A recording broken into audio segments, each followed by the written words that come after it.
In our last deep dive, we spent a lot of time unpacking this really mind-bending idea that probable selves are real. Right, the whole concept of the paths not taken. Yeah, exactly. The concept that every major choice you didn't make, like the job you turned down or the city you almost moved to, that it birthed an entirely new parallel version of you. Which is a lot to process. It is. It's a heavy thing to carry around. I mean, thinking about all those alternate lives playing out right now. But what if it didn't just stop at a thought experiment? What if you could actually visit those other versions of yourself every single night? And actually learn from them, right? It sounds like pure science fiction, honestly. Totally. But the framework we're exploring today treats this not as a fantasy, but as a literal nightly biological function. We're moving beyond just the theory of probable selves and getting into the actual mechanics of how you reach them. Okay, so how do we reach them? The idea is that your dream state is the primary vehicle for this kind of travel. Dreams aren't just, your brain firing off random static while you sleep. They are highly structured excursions into what we could call a deeper architecture of reality. Okay, let's unpack this right away. Because if my brain is somehow traveling to meet an alternate version of me who became, say, a concert pianist, why do my dreams usually seem so completely chaotic? Right, they don't usually feel like a coherent alternate life. No, not at all. I'm usually like showing up to a high school math test with no pants on while a giant bird chases me. I mean, where is the logic in that? That is the exact friction point we have to address first. The chaos you experience isn't inherent to the dream itself. It's a translation error. A translation error. Yeah. Imagine trying to run a highly advanced multidimensional software program on a really old two-dimensional operating system. It's going to crash. Right. Or output absolute gibberish. When you wake up, your conscious mind automatically tries to judge the events of the dream using physical three-dimensional rules. So my waking brain is the outdated operating system trying to make sense of the data. Exactly. In this deeper dream architecture, there are the material calls them root assumptions. Root assumptions, okay. Yeah, they're basically the mental equivalents of physical laws. So in our waking world, we rely on gravity, linear time, solid space. But in the dream environment, permanency is not a root assumption. Oh, interesting. Logical sequence just does not apply. Time is highly malleable. So when you evaluate your dreams by waking standards, you completely miss their actual structure. To help visualize this, I really love the analogy used in the sources, imagining your entire identity as a massive multi-channel tape recorder. It is a perfect way to picture it. The conscious, waking ego, the you that goes to work, pays bills, and is listening to us right now, is simply mono one. Mono one, just one track. Right. You are tuned into just one single channel of this massive recording. But the other channels are playing simultaneously, and those are your probable selves, living out the consequences of all your different choices. And so sleep is what lets us switch channels. Yes, because the dream state operates much closer to the source of all these probabilities. The boundaries between the channels become incredibly thin.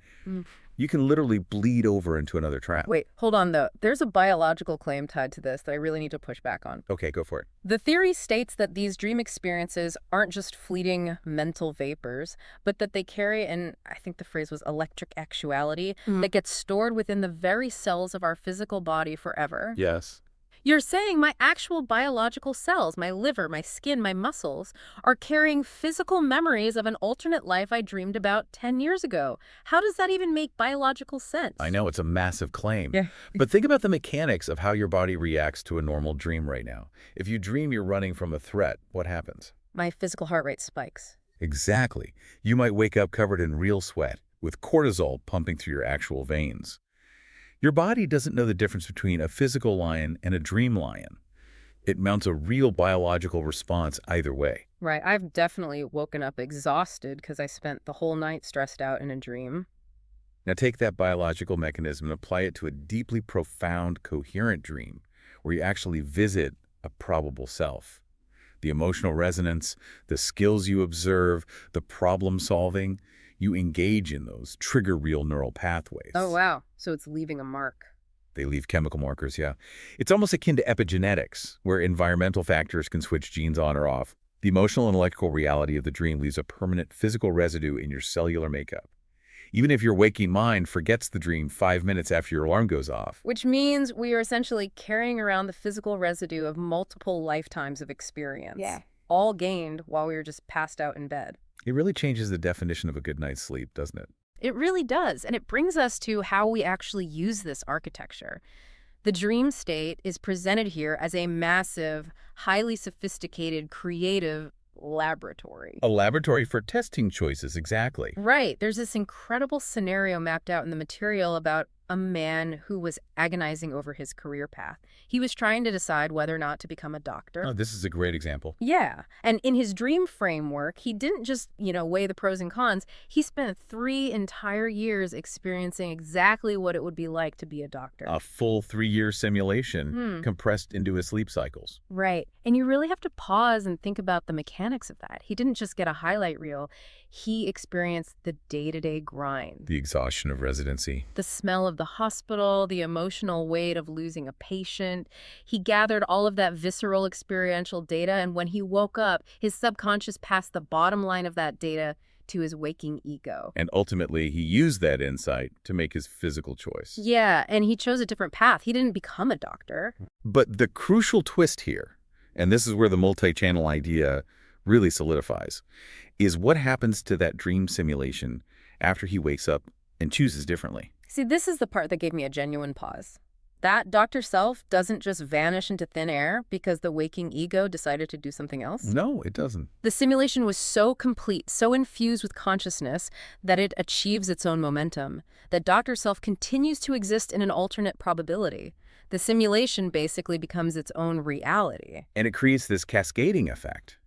Because that probable Dr. Self is now a fully realized consciousness, it also goes to sleep.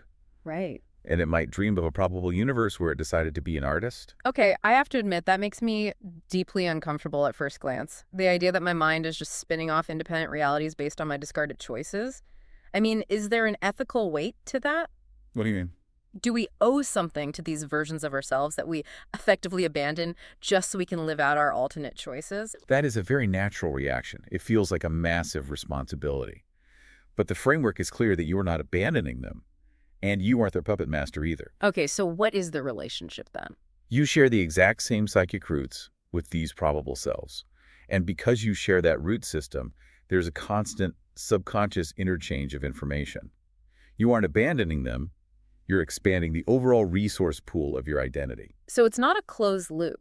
We are sharing data across the channels. Precisely.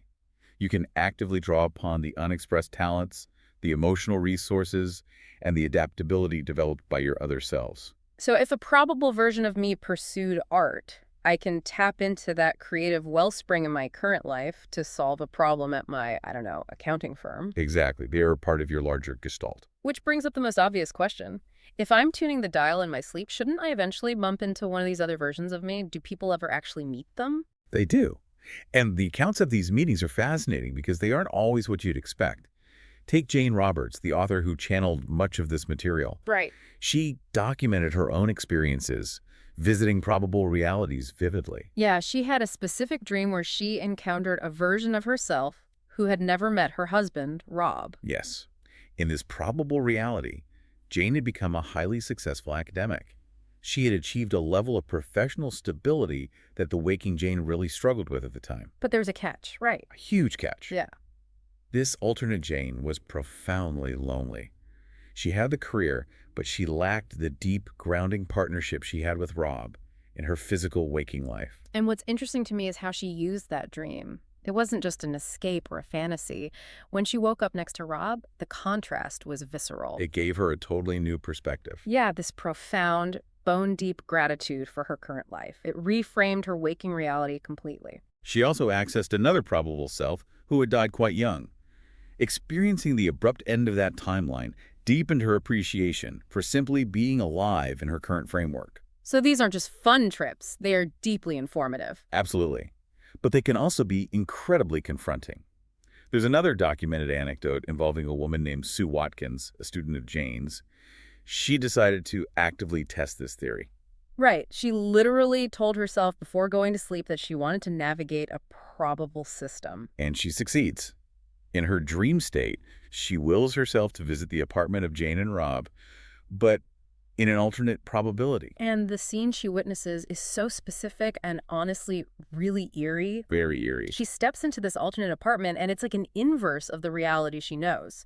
She notes that the apartment is bare and barn-like, the walls are a dull beige, the familiar plant room divider that Jane and Rob have in their real apartment is missing. And most strikingly, this alternate Jane and Rob are dealing with severe aggressions. Right, they are combative, bitter, and angry. Sue interacts with them and has this sudden, profound realization. She looks at this bitter couple and understands exactly how they came to be.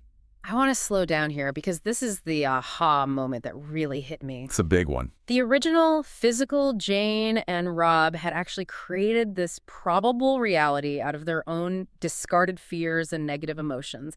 They essentially used this probable reality as a psychological dumpster. Yeah, that's exactly what it was. They took all their heavy, toxic psychological debris, their arguments, their anxieties about money, their bitterness, and just dumped it into this alternate track, leaving these alternate selves to navigate through the mess. I felt terrible for them. It feels incredibly unfair. Sue felt the exact same way. She woke up with a massive headache the next day, purely from the guilt of understanding this mechanism. She felt like they had abandoned a version of their friends to an absolute nightmare. Which makes sense. But the context provided here is crucial.